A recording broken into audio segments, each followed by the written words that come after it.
So I just added some fertilizer to the cucumbers, the melons, squash, okra, and then the peppers, the smaller peppers, kind of to give them some extra fuel to help them catch up to the growing season. This is what I used. I literally had this since I was doing my balcony garden, and I'm not throwing it away, so I used it. I normally use fish fertilizer, but since I'm about to get a lot of rain, I don't want to water my plants, so I use these granulated fertilizer to basically, when it rains, it'll release the fertilizer then, versus me watering it with fish fertilizer and then they possibly get overwatered because we're about to get a lot of rain. And now I'm gonna move probably my carrots and stuff and put them back here because I need more space. Like the peppers and the tomatoes, they leaning on each other. They playing lean on me, and I need them to kind of just spread out a tad bit. So I'm gonna move some of that back here and try to maneuver this, and then I'm gonna harvest some potatoes because I think some of my potatoes are ready. Yeah.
You always know your potatoes are ready when I cut a whole bunch of the leaves off because they were crazy. It was crazy over there.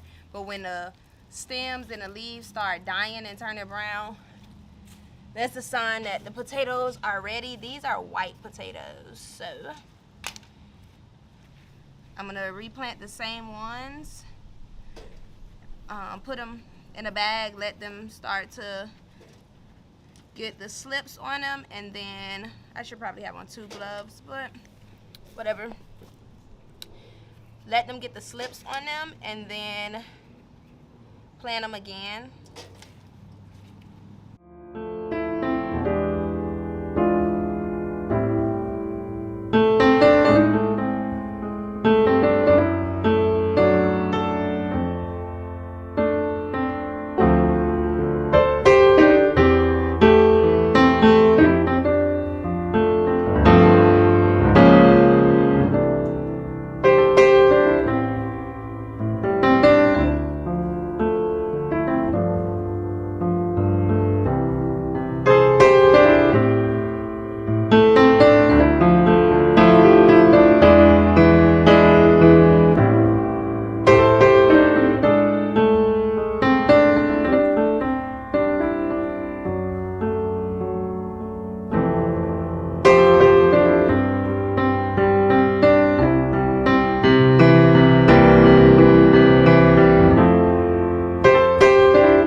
Not many, but some.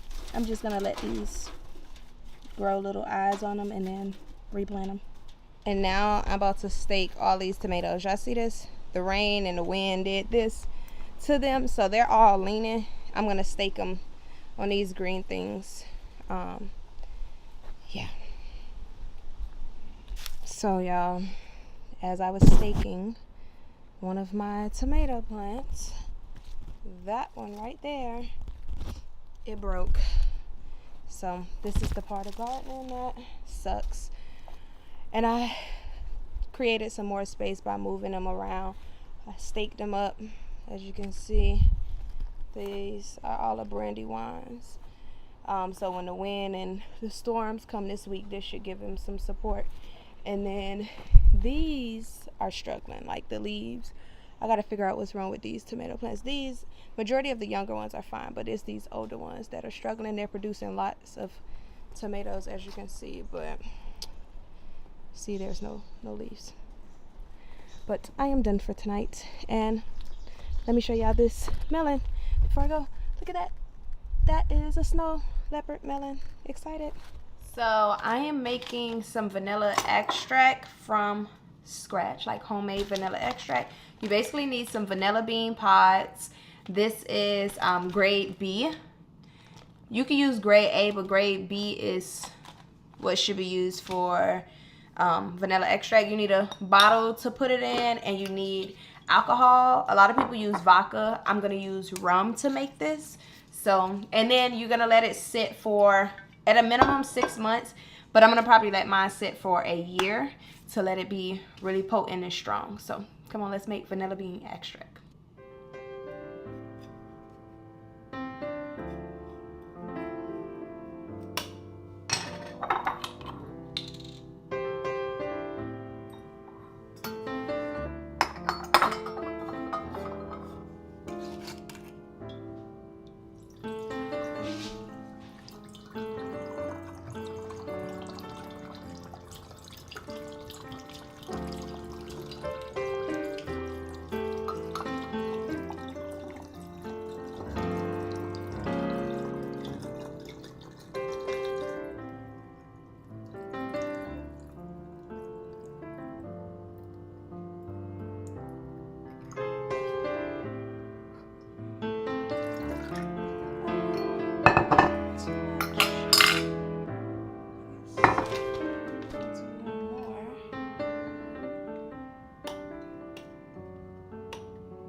Okay, let me show y'all what I got for Amazon Prime Day. Majority of this stuff was on sale, but I bought 2 wet jars. One of them has my sourdough starter in it already. This one, I don't know what I'm gonna do with it. I bought a canning set. It comes with all of the things you need as far as accessories for canning. I bought some pickle crisp for keeping different veggies firm and crispy when you pickle them. I bought 2 sets of attachments for my KitchenAid mixer. So this one is a shredder where I can shred cheese, veggies very quickly, like in a food processor, but it just attached to the KitchenAid mixer. And this one is a meat grinder, so I can grind different meats at different thicknesses, and I can also make sausages with that. I bought this. It's not in here because it's already set up in my deep freezer, but these are thermometers, but they alert you of the different temperatures and humidity in any environment. We're using them for the deep freezer. You basically get a text message, a notification on your phone when the temperature changes, which is good because I need to know if the deep freezer stops working, because I cannot risk all of the things in my deep freezer going bad. I bought a bread maker. Let me know if y'all want to see like me making bread and using this, but I bought a bread maker. And I also bought a pressure canner. This is a 23-quart Presto pressure canner, a good beginner pressure canner. So I bought this because I have to can up things from the garden. I bought a sourdough starter kit mix. It comes with the whisk, the blade, the brush, the scraper, the cutter. It even comes with like a little recipe book and then a bowl with the cover. Basically all you need to start making sourdough bread outside of the sourdough starter. I'll be sharing my journey about sourdough baking. And then I bought some books, of course, because it wouldn't be me if I didn't buy books. They're preserving and canning books. This one is the USDA book, and this one is homesteading canner book. Then I have the ball book, and this book, Preserving the Harvest. I rented this book a few years ago from my local library, and I really liked it. And I knew that I was going to purchase it one day, and that one day was on Prime Day. But yeah, this is what I got from Amazon Prime Day. Yeah, I think that's all. I think I have 2 more books coming, but everything else has already been delivered. I'm trying to make sure there's nothing else. But yeah, that's all. If y'all want to see me use this stuff, y'all let me know. If y'all have any questions, drop them below. So here I'm gonna unbox my pressure canner, and in the next thing you'll see me unbox the bread maker. You're gonna see me struggle a bit with the pressure canner, and of course, for me, I know when it comes to new items, I try to put them together without reading the manual. You're going to see me regret that and then start reading the manual. And then you're going to see me say, forget it, which I did. And once TJ came home, she helped me put the top on the pressure canner, and everything was cool. And I haven't used it yet. However, I'm in love already. So I love my pressure canner. I love my bread maker. I am going to use my bread maker and pressure canner soon, and I am hoping that I will record a video.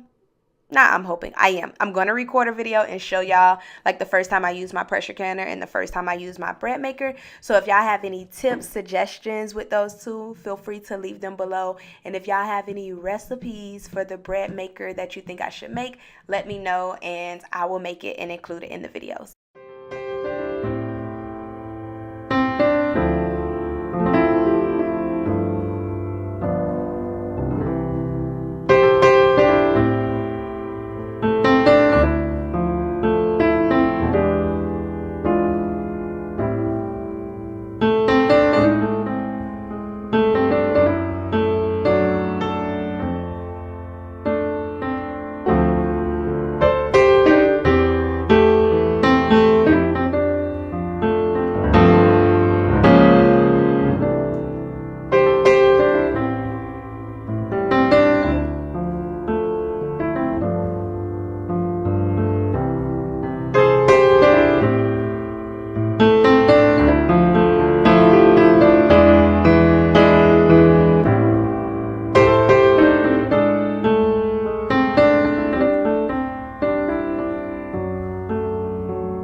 Sourdough starter that I was talking about. I'm reconstituting some dehydrated sourdough. Let me see if I can.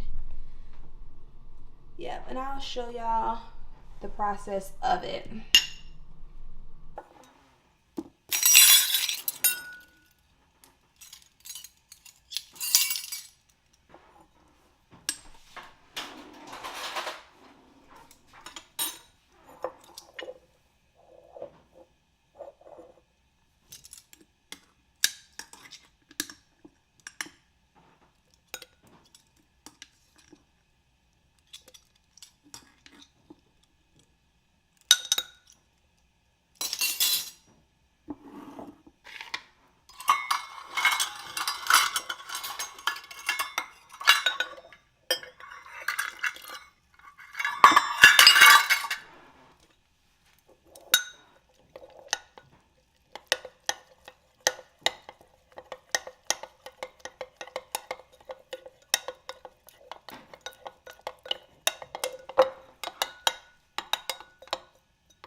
We got some bubbles.